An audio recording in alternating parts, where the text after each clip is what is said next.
Hi friends, welcome to दीन बंधु academy.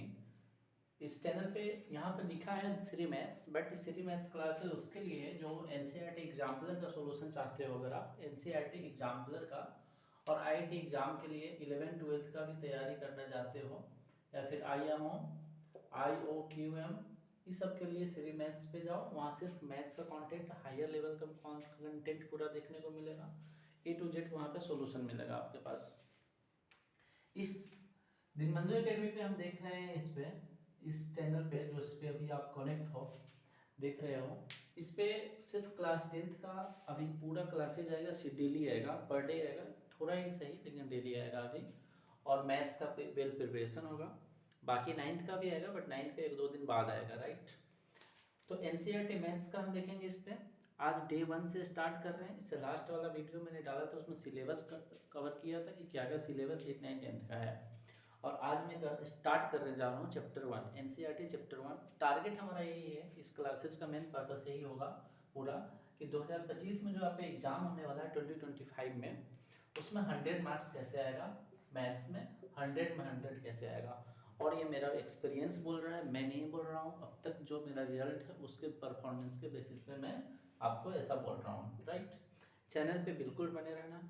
मैं अभी वही पढ़ा रहा हूँ आपको, यानी अभी वही पढ़ेंगे आने वाला एग्जाम के लिए जो नया सिलेबस आया है। आई मीन जो सिलेबस डिलीट हो चुका है, राइट। जो अभी नहीं है फिलहाल, कुछ डिलीट हो गया है, पहले कुछ और था, थोड़ा अच्छा से था, ज़्यादा एक्सपेंडेड फॉर्म में था, नॉलेज के लिए सही भी था। बट नया वाला जो आया है हम लोग वैसी को पहले कंप्लीट करेंगे और उसके बाद साइड से हेल्प बुक भी पढ़ेंगे, कंटेंट भी अपना प्रॉपर देंगे। पहला कंप्लीट करना चाहिए क्लास 10th को। थोड़ा सा गाइड वाला लाइन बोल दो, ऐसे तो अभी सबको पता है, बट हाँ थोड़ा सा इंपॉर्टेंट बात बोल दो, तो सबसे पहले आपको कंप्लीट करना चाहिए एनसीईआरटी 3 मंथ में या 2 मंथ में, जितना जल्दी हो सके। ऐसे तो 1.5 महीना ही काफ़ी है उसके लिए, 1.5 मंथ ही 45 डेज के लिए सिलेबस ही है। बट हाँ ठीक है, तो 60 डेज में आप पहला कंप्लीट कर लो, उसको कंप्लीट कर लो, मतलब पूरा का पूरा। मैं ये बता रहा हूँ आपको कि how can I get 100 marks out of 100 of 2025 examination. तो सबसे पहला काम क्या करना है, आपको एनसीईआरटी सॉल्व करना है। उसके बाद क्या करना है, एनसीईआरटी एग्जाम्पलर बनाना है। और उसके बाद एनसीईआरटी एग्जाम्पल बनाने के बीच में कोई साइड बुक पढ़ना है। साइड बुक मतलब हेल्प बुक। आप कोई भी लोकल पब्लिकेशन होता है, आर एस अग्रवाल हो गया, आर डी शर्मा हो गया, आप जो भी बुक जानते हो उसे बना सकते हो प्रैक्टिस के लिए। आप फर्स्ट काम 2025 में 100 में 100 मार्क्स लाने के लिए एनसीईआरटी। सेकेंड काम हेल्प बुक पढ़ना है। थर्ड काम एग्जाम्पलर बनाना है एनसीईआरटी का। और फोर्थ काम जो अगस्त सितंबर स्टार्ट करना है वो है सैम्पल पेपर ओसवाल या किसी भी पब्लिकेशन का। ओसवाल मैं इसलिए बोलता हूँ क्योंकि बहुत पुराना पब्लिकेशन है, सब जानता है उसके बारे में। और भी बुक आते हैं एग्जाम मीडिया। तो हम फर्स्ट काम स्टार्ट करने जा रहे हैं थ्योरम 1.1। अब आप देखो थ्योरम जब यहाँ देख रहे हो तो आप सोच रहे हो सर चैप्टर 1 में रियल नंबर है, उसमें थ्योरम तो है नहीं, तो आप थ्योरम कैसे पढ़ा रहे हैं। देखो उस चैप्टर के जब आप स्टार्ट करोगे ना एनसीईआरटी, तो पहला एक्सरसाइज मिलेगा 1.1। उस चैप्टर का नाम है रियल नंबर। उसमें एचसीएफ एलसीएम निकालना है, बाय यूजिंग प्राइम फैक्टराइजेशन। पहले था यूक्लिड्स ज्योमेट्री पढ़ना, यूक्लिड्स डिवीजन लेमा पढ़ना था। उसमें था dividend is equal to divided into question plus remainder पढ़ना था। इससे पहले वाला जो सिलेबस था लास्ट ईयर को मैं बता रहा हूँ आपको। और उसमें हमें पढ़ना था एचसीएफ एलसीएफ, उसमें डिवीजन मेथड से भी पढ़ना था।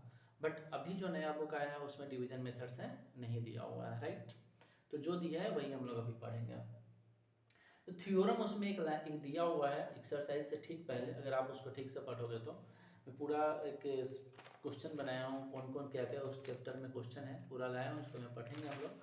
चैनल पे लास्ट तक बने रहना, पूरा एंड तक, बहुत इंपॉर्टेंट कॉन्सेप्ट मिलेगा इसमें। उस थ्योरम में सिर्फ लिखा हुआ है fundamental theorem of arithmetic. One second आप कमेंट सेक्शन में बताना क्या वीडियो साउंड आवाज़ थोड़ा ठीक है, ऐसे ऑडियो थोड़ा सा। आप ब्लूटूथ लगा लो, अगर आप प्लीज़ ब्लूटूथ का यूज कर लो, ईयरफोन का यूज कर लो, क्योंकि हो सकता है साउंड इशू हो। एवरीथिंग इज ओके, ठीक है। तो देखते हैं क्या है theorem, fundamental theorem of arithmetic, आपके थ्योरम का नाम है। अब देखो फंडामेंटल थ्योरम ऑफ अर्थमेटिक जब भी लिखा हुआ है तो माइंड सीधा काम करेगा कि अर्थमेटिक की बात कर रहे हैं। अर्थमेटिक में सबसे पहला जो चैप्टर है उसमें पढ़ना है हमें रियल नंबर। इसके बाद हम लोग पढ़ेंगे रियल नंबर कहाँ से आया है, पहले देख लेते हैं इसको। रियल नंबर में दो चीज़ बताया गया है इस चैप्टर में, क्लास 10th में हमें पढ़ना है कि प्राइम नंबर, कोई भी नंबर को प्राइम फैक्टराइजेशन में कैसे चेंज करें। वही बात आपको यहाँ पर लिखा है अपने भाषा में, इसको पढ़ें। तो बोला है एवरी कंपोजिट नंबर, जितने भी कंपोजिट नंबर है कैन बी फैक्टराइज, उसे फैक्टराइज हम कर सकते हैं as a products of primes, मतलब प्राइम नंबर के प्रोडक्ट के फॉर्म में। और यही जो फैक्टराइजेशन होता है उसी को हम बोलते हैं वो यूनिक होता है। और इसके अलावा वो उसको एक ऑर्डर में लिखते हैं जिसको बोलते हैं प्राइम फैक्टर अकर होता है। ऑर्डर में मतलब क्या होगा, ऑर्डर यहाँ लिखा है ऑर्डर, ऑर्डर मतलब सबसे छोटा प्राइम नंबर, फिर उसके बाद फिर उसके आई मीन कि 2 3 5 ऐसे लेंगे। 5 × 2 × 3 नहीं लिख सकते हैं। एग्जाम्पल के लिए यहाँ पर आपको हम समझाओ तो एग्जाम्पल अगर लेते हैं हम 28, राइट। 28 क्या है हमारे पास, 28 हमारे पास क्या है, इसको कंपोजिट नंबर है। कमेंट सेक्शन में बताना कि सेकेंड कंपोजिट नंबर कौन होता है। अगर नहीं पता है तो आप जरूर बोलना, इस पे भी एक्सप्लेन करेंगे, ऐसे नंबर तो पढ़ना ही है। अब देखो इसका क्या करना है, कंपोजिट नंबर है, इसको फैक्टराइज करना है। तो जैसे आप 28 को फैक्टराइज करेंगे तो क्या मिलेगा, 2 × 2 × 7। अब यहाँ पे बोला गया है प्रोडक्ट जो उसका होगा प्राइम नंबर का 2 × 2 × 7, पर यह जो फैक्टराइजेशन होगा ये यूनिक है, 28 के लिए यूनिक है। इसी को किसी किसी बुक में स्टैंडर्ड फॉर्म में लिखा रहता है 2 के स्क्वायर × 7। अब देखो 2 के स्क्वायर × 7 वहाँ पे लिखना था, क्लास 9th में आप पढ़े होंगे टर्मिनेटिंग नॉन टर्मिनेटिंग डेसिमल, तो उसको चेक करने के लिए वहाँ पे उसका यूज करते थे। बट हाँ ये भी ऐसे लिख सकते हैं, we can write this also, but it is right way, it is right way because इसमें in this factorization 2 and 2 7 both are prime factorization, both are prime numbers. So यहाँ पे बोला गया है कि यूनिक का पार्ट होता है, ऑर्डर में लिखना है, तो ऑर्डर में है 2 7, इसको हम अगर लिखेंगे 7 × आई होप दिख रहा होगा, इसको आप लिखेंगे 7 × 2 × 2, यह हमारा रॉन्ग ऑर्डर है, इसको ऑर्डर में हम नहीं बोल सकते हैं। तो ये थ्योरम है, आपसे एग्जाम में कभी नहीं पूछेगा कि what is the fundamental theorem of arithmetic. हाँ हो सकता है कहीं पे स्टेटमेंट लिखा हो और आपसे पूछ ले कि इस पे एग्जाम्पल दो, जैसे पूरा स्टेटमेंट आपसे लिख देगा और बोलेगा explain it, give 1 examples and 2 examples, ऐसे लिखेगा। तो आपको माइंड में रखना है कि एक थ्योरम भी है रियल नंबर में पढ़ना, ना कि खाली रियल नंबर देखना है और उसका एलसीएम एलसीएम निकालने चल देना है, ऐसा नहीं है, राइट। आई होप समझ में आ गया होगा। दूसरा पढ़ते हैं हम लोग, देखते हैं एलसीएम एलसीएम तो निकालना तो है एचसीएफ एलसीएम, बट कैसे। दूसरा है काम का बात क्या है उस एक्सरसाइज में, एक्सरसाइज का बात करते हैं अब 1.1। एक्सरसाइज में है क्वेश्चन देख लो, डायरेक्ट आते हैं क्वेश्चन पे, क्योंकि 4 से ही पढ़ना है, क्लास 4 में ही पढ़ना होता है एचसीएफ क्या होता है एलसीएम क्या होता है। एक थ्योरम एक कॉन्सेप्ट खाली पढ़ लो आप यहाँ पे, ओनली कॉन्सेप्ट ही है, आपको पता भी होगा बट हाँ ठीक है मैं फिर भी बता देता हूँ कि प्रोडक्ट ऑफ 2 नंबर्स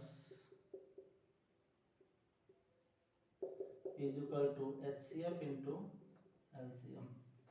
अगर मान लेते हैं 2 नंबर यहाँ पे हमारे पास ए और बी है, तो HCF of A comma B into LCM of A comma B, हम यहाँ पे इसको ऐसे लिख सकते हैं।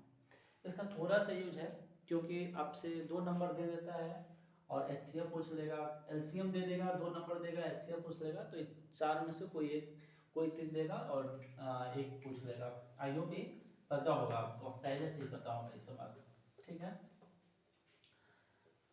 क्वेश्चन पे आते हैं, क्वेश्चन है बहुत, देखो आप जब 1.1 निकालेंगे ना एनसीईआरटी, तो वहाँ पे आपको 7 क्वेश्चन मिलेगा, राइट। बट 7 क्वेश्चन में सबके सब क्वेश्चन तो हम सॉल्व नहीं करेंगे।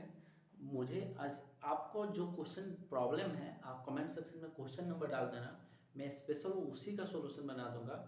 बट मैं जो प्लानिंग किया उसके अकॉर्डिंग मैं बना रहा हूँ। आपको कोई भी क्वेश्चन हो रियल नंबर से कहीं से भी हो, you can text also in comment box. First question देखते हैं, आप बुक निकालना, वहां पे लिखा होगा first question, express each number as a product of its prime number, और जितना भी नंबर उसे प्राइम फैक्टर के फॉर्म में उसे प्रोडक्ट के फॉर्म में लिखना है। जैसे फर्स्ट क्वेश्चन हमारे पास है 140। सबसे पहली बात कि जो आपके क्लास 10th में कोई भी हो आपके जान पहचान मुझसे इसे शेयर कर देना, आपके लिए अगर यूजफुल है तो, अगर नहीं है तो भी किसी को बताओ, क्योंकि आपके लिए यूजफुल इस पर्पज से भी हो सकता है क्योंकि आपको रियल नंबर थोड़ा थोड़ा रिमाइंड हो जाए। अब देखो 140 है तो 140 को सब, ये तो बहुत ईजी बात है, 2 से लगाएंगे तो 272, 2 से लगाएंगे 35, फिर कितना से लगाओगे आप 7 से। अब यहाँ पे गलती नहीं करना है, आपको ऑर्डर में बोला गया है तो ऑर्डर में नहीं कि 7 5 जा 5 7 जा बोलना है। इसको कैसे लिखेंगे, 140 is equal to 2 into 2 into 5 into 7, this is exact order. ये क्या है, राइट ऑर्डर में लिखा हुआ है। 2 into 2 multiply 2 multiply 5 multiply 7, it is a right order. Question में क्या बोला गया था, express each number as a product of it prime numbers, prime factors. अब सब के सब क्या है, प्राइम है, तो दिस इज द आंसर हो गया। थोड़ा और अच्छा से इसको कोई लिखने जाएगा ना, थोड़ा और स्टैंडर्ड से तो कैसे लिखेगा, इसको सही से देखना। इसको लिखेगा 2 का स्क्वायर इंटू 5 इंटू 7, तब भी सही होगा, ऑल्सो सही है। एक दूसरा नंबर लेते हैं अच्छा सा, तो बहुत इजी है, हो सकता है स्टार्टिंग में आपको बहुत इजी लगे, लेकिन हाँ पूरा क्लास हम इस पर कवर करेंगे, पूरे सिलेबस को, इसलिए बने रहना। इसको देखते हैं 3825, इसका क्या करना है, फैक्टराइजेशन, वो भी किससे, प्राइम फैक्टराइजेशन। तो सबसे पहले क्या, सबसे छोटा यानी स्मॉलेस्ट प्राइम नंबर क्या होता है, 2 होता है। अब 2 से तो लगेगा नहीं, 3 से चेक कर लो आप इसे। 3 का सम रूल क्या है, सम करके चेक करते हैं। 8 और प्लस 3 11, 11 इंटू कितना होता है 13, 13 और 5 18, 3 से लग जाएगा, तो 3 से लगा लो इसको। 3 से 3 1 जा 3, 3 2 जा 6, और कितना होगा 2 बचेगा, 3 7 जा 21 और 3 5 जा 15। सही है, कमेंट सेक्शन में बताओ। 3 1 जा 3 1 जा 3 9 जा 18, सॉरी 3 9 जा 18, 3 1 जा 3 2 जा 2 बचेगा 21, 3 7 जा 3 5 जा, सही था। फिर देखो 3 से फिर लग जाएगा, लगा लो इसको आप। 3 4 जा 12, 3 4 जा 3 2 जा और 3 2 जा 6 और 3 5 जा 15, राइट। अब कितना से लगेगा, तो 3 से लगेगा, एक बार चेक करो। 5 2 7, 7 और 4 11, नहीं लगेगा तो 5 से लगा लेते हैं। 5 8 जा 5 5 जा, फिर 5 से लगा लो 17 जा। फैक्टराइज में क्या ध्यान रखना होता है कि सबके सब फैक्टर नंबर ही होना चाहिए। अब 3 के बाद 4 से तो ट्राई ऐसे भी नहीं लगेगा, नहीं करना है उसे। तो 3 8 2 5 multiply 3 into 3 into 5 into 5 into 17, और यही हमारा हो गया आंसर। एक ऑर्डर में लिखना था इसलिए इसको ऑर्डर में लिखे हैं, 3 3 5 5 17। ये आई होप समझ में आ गया होगा। अगर नहीं आया तो भी आप कमेंट सेक्शन में टेक्स्ट कर सकते हो, sir I am not getting this point. Second question देखो आप, सेकंड क्वेश्चन क्या है हमारे पास, उसी आपके एनसीईआरटी के बुक का। Find the LCM HCF of the flowing pairs of integers and verify that LCM, verify क्या करना है, बोला गया है क्या इसको, verify that LCM into HCF is equal to product of to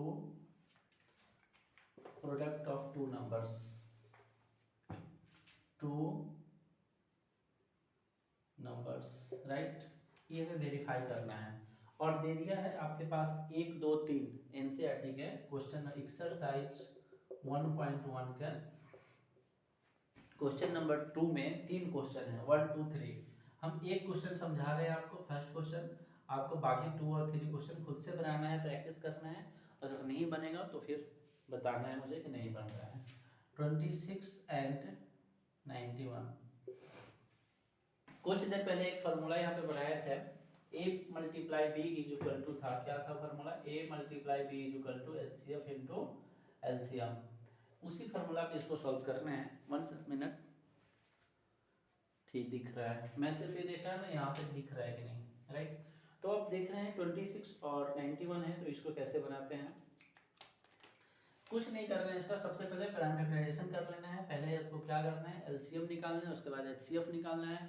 यहाँ जो बोल रहे हैं दो नंबर, यहाँ एक नंबर हमारा 26 है, बी बोल रहे हैं तो बी हमारा 91 है, तो इसको रहने देंगे, ये और भी मानेंगे ही नहीं। पहले यहाँ पर क्या लिखेंगे, 26 का प्राइम फैक्टराइजेशन क्या होगा, 2 × 13। 91 का प्राइम फैक्टराइजेशन 7 × 13। HCF ऑफ 26 और 91 इज, HCF हमेशा क्या होता है, जो दोनों का कॉमन होता है, हाईएस्ट कॉमन फैक्टर जो होता है। तो आपको क्या दिख रहा है यहाँ पे, 13 दिख रहा है, तो 13 HCF हो गया। एलसीएम क्या हो जाएगा हमारे पास, 26 और 91 का एलसीएम जब आप चेक करेंगे तो यहाँ पर आ जाएगा। पहला काम क्या करना है, जो दोनों में होता है उसको पहले लिखते हैं, यानी 13 दोनों में है। उसके बाद जो बच जाता है, दोनों में जो भी शेष बच गया नंबर रिमेनिंग, उसको लिखते हैं 2 × 7। अब आप इसको मल्टीप्लाई करेंगे तो हो जाएगा 13 × 20 से 13 × 14, तो कितना हो जाएगा, 14 3 जा 42, कैरी का 4 और 14 और 4 18, तो ये हो गया 182, राइट। तो हमारे पास एलसीएम तो निकल गया, 26 और 91 का एलसीएम कितना हो गया, 182। अब यहाँ पर क्वेश्चन में क्या बोला गया था, वेरीफाई करना है, तो हम इसको वेरीफाई भी करेंगे यहाँ पे लिख करके। वेरीफाई का मतलब होता है LHS और RHS दोनों हमारा इक्वल होना चाहिए, राइट। तो नाउ लिखेंगे, नाउ हमारे पास LHS में क्या है, जो वेरीफाई करना है उसमें LCM × HCF, तो लिखेंगे LCM of 2691 × HCF of 2691। One second, comment में बताओ यहाँ तक दिख रहा है आपको क्या, दिख रहा है। तो इसको हम क्या करेंगे, अब यहाँ पे मल्टीप्लाई का साइन है। एक सेकेंड यहाँ पे पहले देख लो, कोई डाउट है इसमें तो बताओ। यहाँ पर क्या लिखो, एलसीएम ऑफ, तो एलसीएम कितना आया है 182 मल्टीप्लाई HCF कितना है 13, यहाँ पे क्या था 13, यहाँ पे डाल दिया। अब मल्टीप्लाई करेंगे, 13 2 जा 26, कैरी 2, 13 8 जा 104, ठीक है, और 2 कितना 106, कैरी कितना बचेगा 10 बच जाएगा। 13 बन जा 13 और 10 23, ये हो गया हमारा LC मतलब LHS। यहाँ जो वेरीफाई करना था आपको LHS में, इसका वैल्यू हो गया। अब इधर क्या है, प्रोडक्ट ऑफ टू नंबर्स। अब प्रोडक्ट ऑफ टू नंबर्स निकालेंगे तो लिखेंगे नाउ RHS में हमारे पास क्या है, प्रोडक्ट ऑफ, देखो इस प्रोसेस पे ध्यान देना कैसे सॉल्व कर रहे हैं, प्रोडक्ट ऑफ टू नंबर्स। तो क्या हो जाएगा प्रोडक्ट ऑफ टू नंबर्स, दो नंबर है क्या क्या आपके पास 26 और 91, तो क्या लिखेंगे 26 और 91। अब इसको मल्टीप्लाई कर रहे हैं तो यहाँ पे कर लो 26 और 91 का मल्टीप्लाई कर लो, यहाँ पे 6 1 जा 6, 2 1 जा 2, 9 6 जा 54, और 54 और 2 में ऐड करेंगे 56, कैरी का 5, 9 2 11, 9 2 18 और 5 23, ठीक है, तो आ गया। अब जब इसको मल्टीप्लाई करेंगे तो हो जाएगा 2 3 6 6। यहाँ पर हम क्या देख रहे हैं, वहाँ पे हमारा इतना है, यहाँ पे भी इतना आ गया, तो लास्ट स्टेप कैसे लिखेंगे, लिखेंगे यहाँ पे हेंस, लास्ट स्टेप देखना, hence LCM of 26, 91 into HCF of 26, 91 is equal to 26 into 91। वहाँ तक दिख रहा है, बहुत जुगाड़ू क्लास चला रहा हूँ मैं, इसलिए पूछ रहा हूँ इतना। तो यहाँ पर हम लिख देंगे वेरीफाइड। ये हो गया हमारा क्वेश्चन नंबर 2 का फर्स्ट बनाया है, जबकि 2 का फर्स्ट नहीं है, 2 में 3 क्वेश्चन है। आप जब एक्सरसाइज 1.1 निकालेंगे तो वहाँ पे क्वेश्चन नंबर 2 में 3 क्वेश्चन मिलेगा। मैं एक क्वेश्चन बनाया हूँ, आपको सोल्व करना है, बाकी 2 क्वेश्चन न बने तो कमेंट सेक्शन में प्लीज़ ज़रूर बोलना और ज़रूर बताना। और आप ऐसे कमेंट सेक्शन में डायरेक्ट व्हाट्सएप का लिंक वहाँ पर होगा, एक व्हाट्सएप चैनल का, वहाँ पर उस पर क्लिक करोगे डायरेक्ट आ जाओगे। थर्ड क्वेश्चन देखते हैं, आई होप समझ में आया होगा। थर्ड क्वेश्चन में देखते हैं,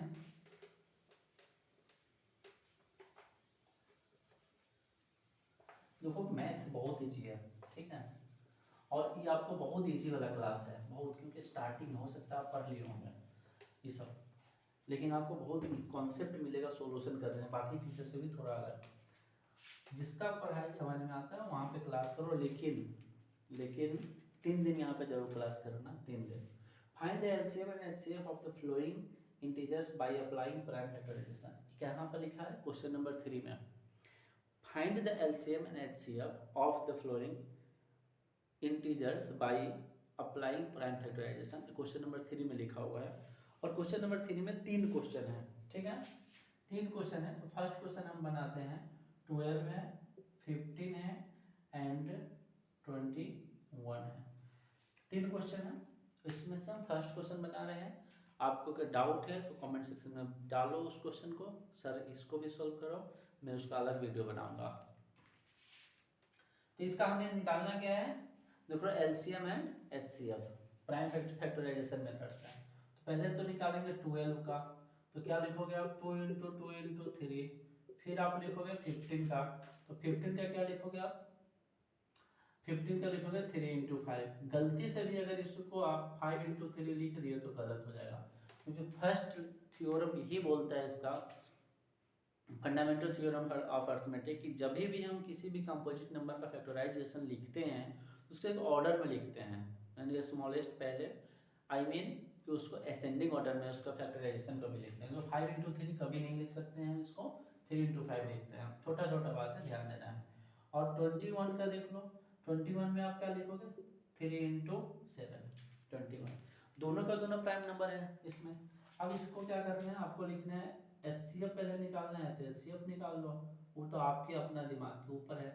तो क्या लिखेंगे, एचसीएफ इज इक्वल टू, सीधा लिख दो एचसीएफ इज इक्वल टू, जो सब में कॉमन होगा, यहाँ पर क्या देखो, यहाँ भी है, यहाँ भी है, यहाँ भी है 3, तो इसका एचसीएफ क्या हो गया 3, और तो कुछ दिख नहीं रहा है, एलसीएम क्या हो जाएगा, तो जो एचसीएफ है उसे तो लिखना ही है, देखो जो तीनों में कॉमन उसे तो लिखना ही है एचसीएफ में, एलसीएम में। साथ में जो बच गया, क्या क्या बच गया, उसमें बच गया 2 × 2, इसमें क्या बच गया है, ये वाला 5, तो 5, इसमें क्या बच गया, ये वाला 7, तो यहाँ पर हम क्या लिखेंगे 7।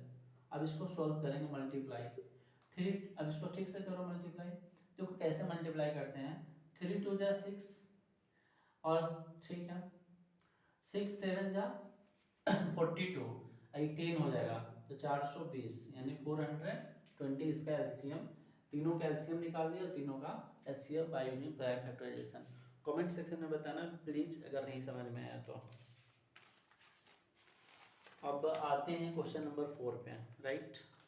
क्वेश्चन नंबर 4 देखते हैं, यहाँ पे क्वेश्चन नंबर 4 में है, गिवन दैट, आपको गिवन है वहाँ पर क्या, एचसीएफ ऑफ 306 एंड 657 इज इक्वल टू 9, पूछा क्या गया आपसे, फाइंड एलसीएम बोला गया है 306 और 657 का निकालने के लिए।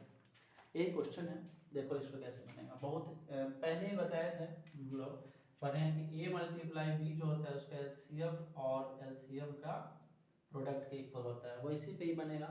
यहाँ पर हमारा a का काम कौन करेगा, ये नंबर, और b का काम कौन करेगा, 657 यानी 657। यहाँ पे कॉन्सेप्ट लिखेंगे, since a × b is equal to होता है HCF of a, b into LCM of a, b, तो क्या हो जाएगा a का value 306 into 657 is equal to, क्या लिखा हुआ है, HCF of a, b, given है क्या 9 है।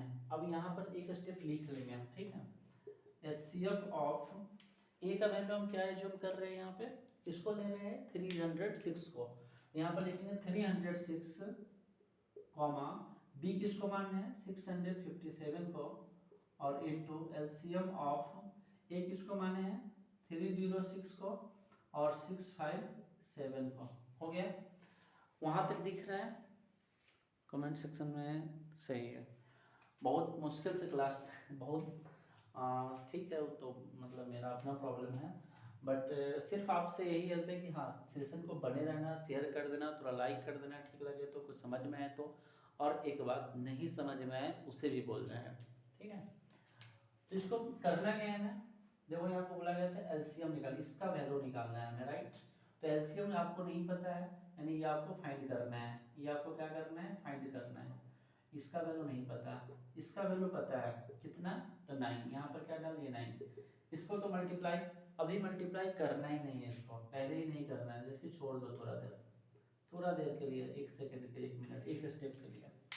अब देखो हमें निकालना है कि एलसीएम ऑफ 306, 657, एक स्टेप लिख लेते हैं इसको हम, ठीक है। 306 और 657 राइट टर्न कर लिया। अभी 9 मल्टीप्लाई में, 9 को क्या उठा के ऐसे कर दो, नीचे डाल दो, इधर मल्टीप्लाई में इधर जाएगा तो डिवाइड में हो जाएगा। तो 9 कितना आ जाएगा हमारे पास, ये 306 into 657 by 9 is equal to LCM of किसका, 306, 657। देखो माइक का इशू है, आई थिंक आवाज़ साफ नहीं जा रहा होगा, बहुत सारा माइक है लेकिन कुछ काम नहीं कर रहे हैं यहाँ पे कोई, इसलिए थोड़ा सा आपसे रिक्वेस्ट है कि ब्लूटूथ लगा लो या फिर आप ईयरफोन लगा लो थोड़ा दिन, बस माइक आएगा सब ठीक हो जाएगा। तो 9 से इसको डिवाइड करेंगे कैसे, कैंसिल ऑलरेडी हो रहा है यहाँ पर, आप इसको सही से देखो तो 9 से आई थिंक हो जाना चाहिए, क्योंकि हम लोग पढ़े हैं 9 का डिविजिबिलिटी रूल होता है कि अब sum of digit of a number is divisible by 9 then that number is also divisible by 9। इसको ऐड करो, देखो 3 + 0 + 6, तो इसको ऐड करेंगे तो कितना आएगा 9, ठीक है। और 9 के टेबल में आता है इसलिए डिवाइड हो जाएगा डायरेक्ट, 9 1 जा 9 से कैंसिल कर दो, 9 3 जा कितना होता है 27, और कितना बच गया 9 3 जा 27 और 3 बच गया, 9 4 जा 36।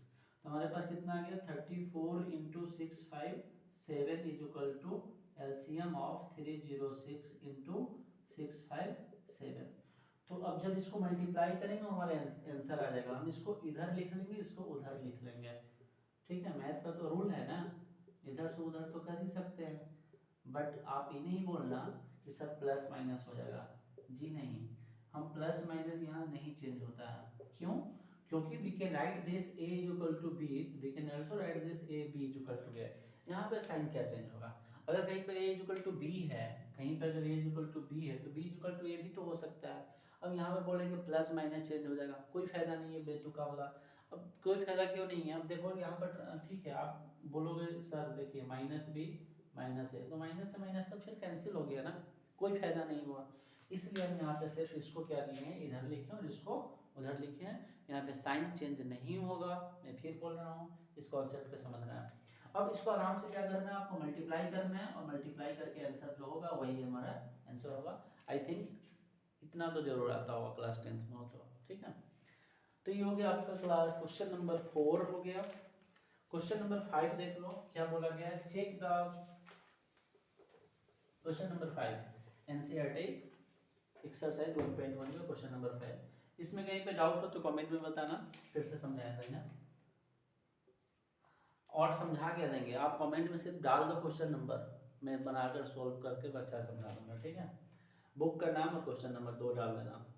यहाँ पर क्वेश्चन नंबर 5 देखते हैं, check whether the 6 to the power n can be divisible, बोला गया है can end with the digit 0 for any natural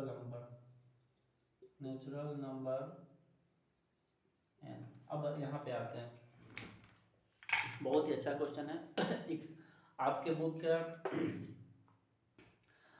book के एक्सरसाइज का तो ये क्वेश्चन है, लेकिन एग्जाम्पल में इसी का 4 टू द पावर n दिया हुआ है, और ये पिछले बुक में आई मीन कि लास्ट ईयर भी था, पुराना बुक में भी था और अभी भी है, चेंज नहीं हुआ है। लास्ट बुक में भी 6 टू द पावर n वाला एक्सरसाइज में ही था, शायद 4 टू द पावर n वाला एक्सरसाइज में था, और ये था मतलब एग्जाम्पल में। तो कैसे बोला गया है इसमें एंड विथ 0। अब आप सोचो इसका सॉल्यूशन लिख रहे हैं, ठीक है। किसी भी डिजिट का एंड जब 0 से होता है, किसी भी डिजिट का एंड जब 0 से होता है, ठीक है, 0 से एंड होता है, किसी भी नंबर का एंड में 0 से होता है, तो उस नंबर का जो फैक्टराइजेशन करते हैं उसमें 2 और 5 जरूर आएगा। मैं क्यों ऐसा बोल रहा हूँ, क्योंकि इसमें जब 10 जब आएगा तो 10 तो 2 और 5 आएगा ही। नहीं समझ में आया, कोई बात नहीं, फिर से समझाते हैं। क्या बोल रहे हैं, इसको सही से समझना। किसी भी नंबर का एंड यानी यूनिट डिजिट अगर जीरो से होगा, राइट, इसका एंड किससे है, जीरो से, एंड किससे है, जीरो से, तो उस नंबर का, किसी भी नंबर, छोटा भी नंबर ले लो, एंड किससे है, जीरो से। जिस नंबर का एंड जीरो से होता है उसका जब आप फैक्टराइज करेंगे तो उसमें 10 आएगा ही आएगा, क्योंकि एक जीरो लास्ट में, तो 10 तो आएगा ही आएगा। कैसे, अब जब 10 आएगा तो पहले तो देख लो 10 कैसे आता है, इतना तो सबको पता होगा। 10 आएगा, जब 10 आएगा तो 10 का फैक्टर जब करेंगे तो 5 इंटू 2 भी आएगा, यानी 2 इंटू 5 भी आएगा। मैं क्या बोलना चाह रहा हूँ, यहाँ पर क्वेश्चन में बोला है end with the digit zero. भाई end with the digit zero जब दिया है, आपको पता है कि किसी भी नंबर का and with the digit zero होता है तो उसका जब फैक्टराइज करेंगे तो उसमें 2 और 5 इंक्लूड होगा ही होगा, राइट। अब अगर हम बोल दें, ठीक से समझना थोड़ा अच्छा से, 20 का पावर n, क्या करेंगे आप इसको, 2 इंटू 2 इंटू 5 का पावर n। अब अंदर फैक्टराइज कर देंगे, कितना आ रहा है, 2 और 5 आ रहा है। बट 6 का देखो, अब वही बात यहाँ पर लिखेंगे, वी नो दैट, हम क्या जानते हैं, we know that any number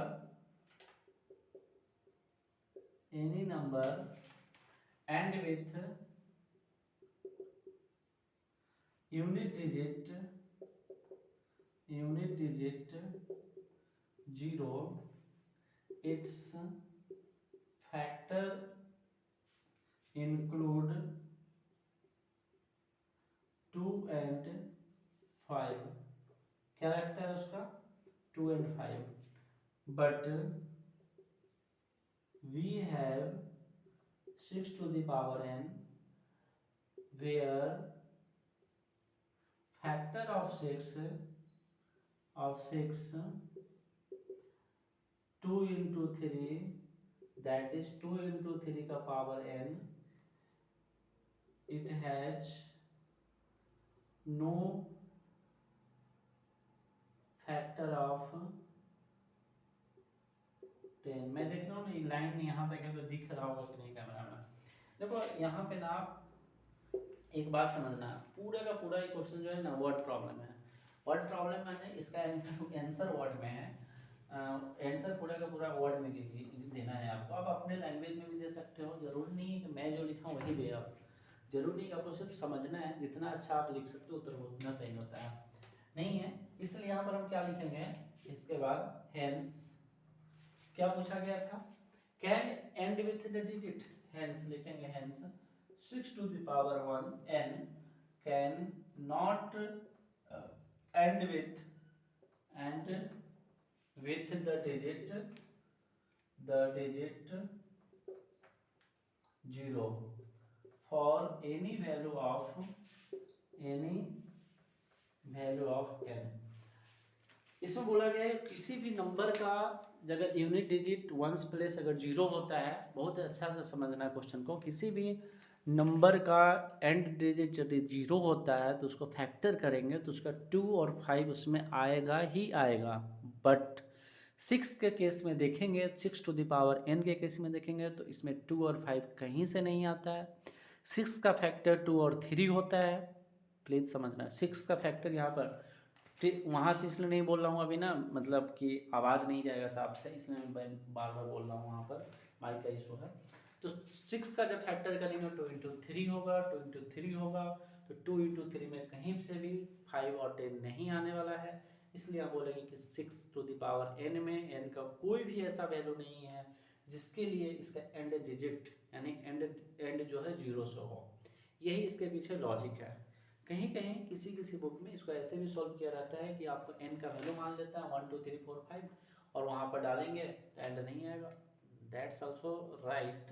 but एक हम जो चैप्टर पढ़ रहे हो प्राइम फैक्टराइजेशन पढ़ रहे हैं, और प्राइम फैक्टराइजेशन में हमें इस बात को माइंड में रखना है कि क्यों दिया है, ठीक है। आई होप समझ में आया होगा। अगर नहीं आया तो कमेंट सेक्शन में जरूर बताना। क्वेश्चन नंबर 6 देखते हैं क्या है।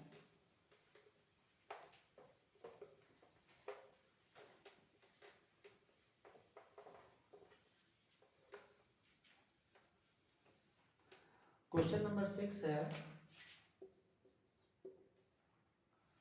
explain why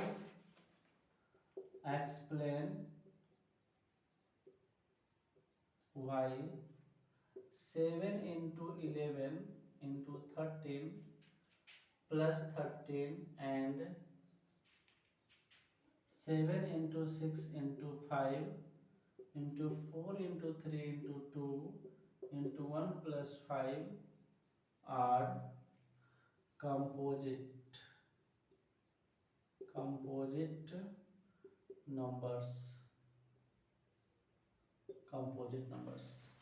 ये क्वेश्चन है आपके बुक का एनसीईआरटी का एक्सरसाइज 1.1 का क्वेश्चन नंबर 6 रीगल नंबर पढ़ रहे हैं हम लोग। टारगेट हम लोग का यही है, इस जो एग्जाम होने वाला है 2025 में उसमें 100% नंबर लाए, इसका ये टारगेट है। आज से स्टार्ट कर लो। हो सकता है आज बहुत सारे इशू हो, साउंड का इशू हो, साफ करना नहीं है, बहुत सारे इशू हो, बट हाँ धीरे धीरे कंटिन्यू वीडियो आएगा और मेरा प्लानिंग भी अच्छा है, सब करेंगे, सब ठीक हो जाएगा। बस आप थोड़ा सा हेल्प कर दो कि चैनल को शेयर कर देना और सब्सक्राइब जरूर कर लेना, बाकी को जरूर बताना। सीबीएसई से हो तो प्लीज़ बहुत बने रहना, बहुत इंपॉर्टेंट आपके लिए ये चैनल। तो इसको समझते हैं। लास्ट वर्ड देखो, लास्ट में क्या माना है, आपसे मांग रहा है कंपोजिट। कंपोजिट नंबर का डिफिनेशन क्या होता है? A number which has more than 2 factors इसको कंपोजिट नंबर। इसको समझने से पहले एक बात यहाँ पे आपको समझाते हैं, ठीक है? अच्छा समझना। कंपोजिट का एक और कॉन्सेप्ट हम ये बोल सकते हैं, कंपोजिट का एक और कॉन्सेप्ट क्या है? अगर मानते हैं हम 3 लिखते हैं तो 3 को हम 3 into 1 इसके अलावा कुछ भी नहीं लिख सकते हैं, क्योंकि 3 कंपोजिट नंबर नहीं है। 3 क्या है? हमारा प्राइम है। बट अगर हम यहाँ पे 6 लिखते हैं तो 6 को 2 into 3 into 1 लिख सकते हैं। अब ठीक से देखना 6 इसको, 6 वाले को, यहाँ 1 तो है ही, साथ में 3 से भी डिविजिबल है, 2 से भी डिविजिबल है। आई मीन कि 6 और 1 के अलावा किसी और से भी डिविजिबल होता है, वो प्राइम नंबर, प्राइम नहीं होता है बट कंपोजिट हो जाता है। जैसे ये 2 और 3 के से भी लग गया तो इसका नाम क्या हो गया? अभी कंपोजिट हो गया, अभी कंपोजिट नंबर हो गया। आपको दोनों में क्या देखने को मिला? जब आप इसका फैक्टराइजेशन करने गए तो सिर्फ ओनली 3 और 1 मिला, बट 6 का फैक्टराइजेशन करते हो तो 2, 3 और 1 दे मिलता है। इट मीन्स कि 6 का कंपोजिट नंबर फैक्टराइजेशन 2, 3, 1 है, तो कंपोजिट नंबर का डिफिनेशन ये भी हो सकता है, हम ऐसे भी उसको समझ सकते हैं कि कंपोजिट नंबर वही नंबर होता है जिसका फैक्टर 1 और इटसेल्फ के अलावे, यानी उस नंबर और 1 के अलावे कोई और भी अगर आ जाता है तो that number also called a composite number. यहाँ पर वही बताया गया है, बट यहाँ जो आपको दिया है ना, कंफ्यूज करने के लिए दिया है। पहले इस बात को समझो, ये एक नंबर है, यहाँ पर लिखेंगे फर्स्ट नंबर। फर्स्ट नंबर हमारे पास क्या है? लिख लेंगे गिवन है first number 7 into 11 into 13 plus 13। अब देखो यहाँ पे लास्ट में यहाँ प्लस है, मल्टीप्लाई नहीं है, यहाँ पे ना प्लस है, मल्टीप्लाई नहीं है, ठीक से समझो। 13 का मल्टीप्लाई कुछ भी नहीं है तो क्या होगा? 1 होगा, ये तो सच बात है। अब जैसे 13 का मल्टीप्लाई कुछ भी नहीं होगा तो 1 होगा। हम दोनों में क्या दिख रहा है आपको? कॉमन 13 दिख रहा है, तो आप क्या करोगे? 13 बाहर ले आओगे, दोनों 13 को यहाँ पे कर लेंगे आप, और इसको क्या लिखेंगे? 7 into 11 अब प्लस क्या है? 1, ये वाला प्लस 1। अब जल्दीबाजी में ऐड नहीं कर देना, 11 1 12 नहीं हो जाता है, ठीक है? तो 13 into 77 plus 1 that is 13 into 78, right? 13 into शायद 13 6 जा होता है 78, ठीक है? इसका फैक्टराइज कर दो 13 into 2 into 3। ये जो नंबर है ना, कंपोजिट को नंबर को रिप्रेजेंट कर रहा है। आपसे यही बोला गया था एक्सप्लेन करें कि व्हाई, क्यों है कंपोजिट नंबर। लिखेंगे सिंस, अब हम लिख लेंगे यहाँ पे since 7 into 11 into 13 plus 13 has more than 2 factors, so it is a composite number। क्या बोलेंगे? यह एक कंपोजिट नंबर है, राइट? फर्स्ट नंबर हम बनाया है, फर्स्ट नंबर यानी इसको भी दिखाए हैं सिर्फ। अब इसको कैसे दिखाएंगे, ई वाला नंबर को, तो आप समझ गए होंगे, बट इसमें एक लॉजिक है, इसलिए मैं यहाँ बना रहा हूँ इसको। इसके बाद लिखेंगे हम लोग यहाँ पे, इसके बाद यहाँ पे आएंगे तो इसको लिखना है गिवन फर्स्ट नंबर, फिर लिखना है गिवन सेकेंड नंबर। अब गिवन हमारे पास सेकेंड नंबर क्या है, गिवन सेकेंड नंबर यानी अदर नंबर, 7 से लेकर 1 तक है, तो 7 into 6 into 5 into 4 into 3 into 2 into 1 plus last में क्या गिवन है 5, यहाँ पर क्या लिख दिया 5, ठीक है।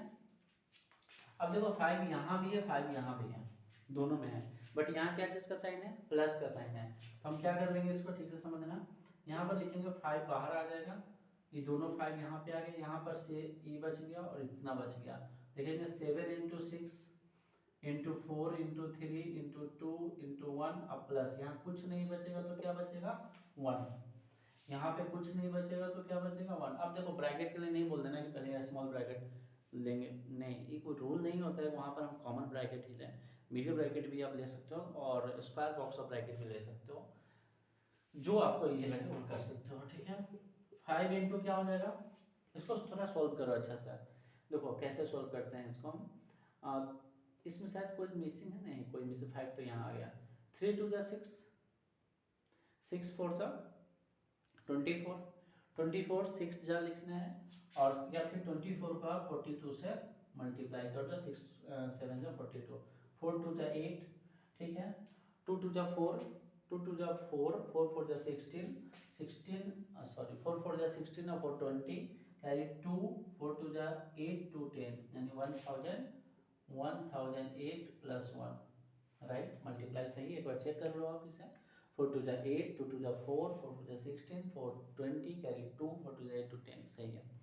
तो ये हो जाएगा प्लस 1, जैसे आप यहाँ पर प्लस 1 लिखेंगे तो 5 इंटू 1009, अब मल्टीप्लाई कुछ नहीं तो 1 तो है, जरूरी नहीं है कि हम 1009 को जाएंगे फैक्टर करने, कोई मैटर ही नहीं बनता, फालतू काम होगा। ऑलरेडी हमें दिख रहा है कि नंबर 5 से डिविजिबल होगा, ये नंबर 1 से डिविजिबल होगा, और जब मल्टीप्लाई करेंगे तो जितना आएगा यानी 5045 आएगा, उससे भी डिविजिबल होगा।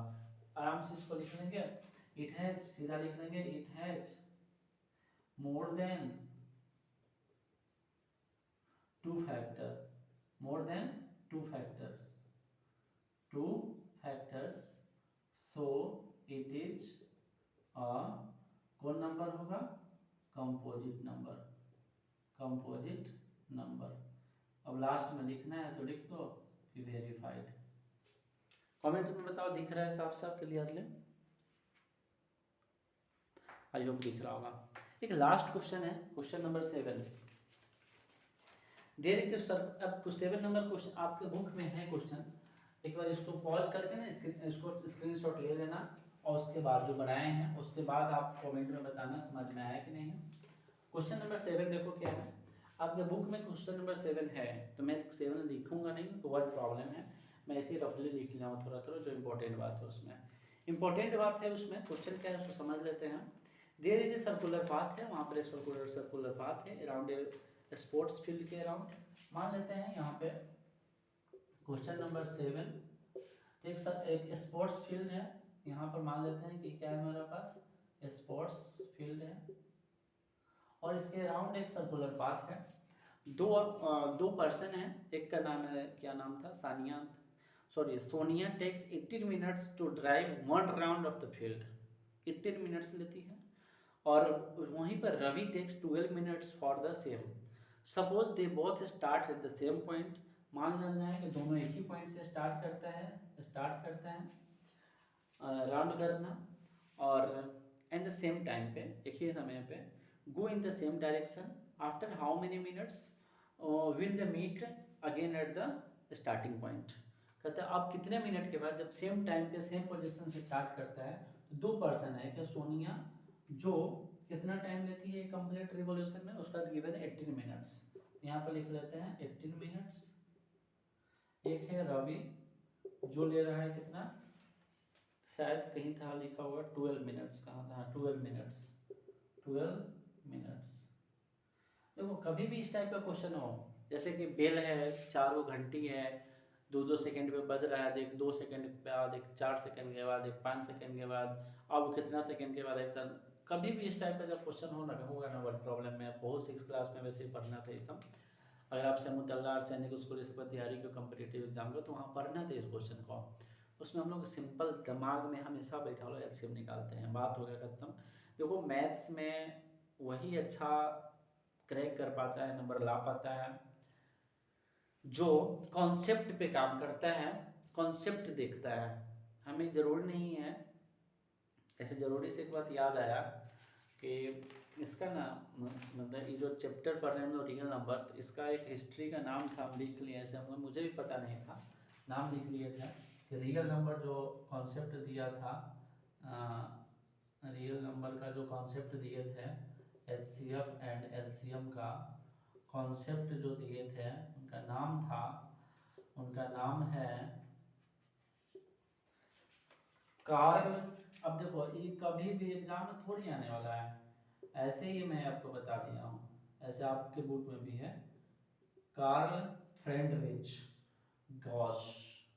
गॉस अब इनका जन्म कब हुआ था, मरण कब हुआ, इस सब हम क्या बोल रहे हैं, हमको सिर्फ कॉन्सेप्ट पे काम करना है, लॉजिक लगाना है उसमें और क्वेश्चन को सॉल्व कर लेना है बस। एग्जाम में आपसे सिर्फ प्रॉब्लम देता है, उसको सही सोल्यूशन जब हो तो मैंने स्टेप बाय स्टेप हो। फिर काम का बात करते हैं। काम का बात ये है कि इसका एलसीएम निकालना है, तो क्या करना है आपको, 18 और 12 का एलसीएम निकालना है। आपको जो आंसर आएगा 36 मिनट्स आएगा, ये इसका आंसर हो जाता है। एक्सरसाइज 6.1 सॉरी 1.1 एक्सरसाइज 1.1 हम पूरा बना लिए चैप्टर 1 का। 100 में 100 मार्क्स का टारगेट लेके चल रहे हैं और 100 में 100 आएगा, ये मेरा वादा है। और आप कमेंट सेक्शन में बताना।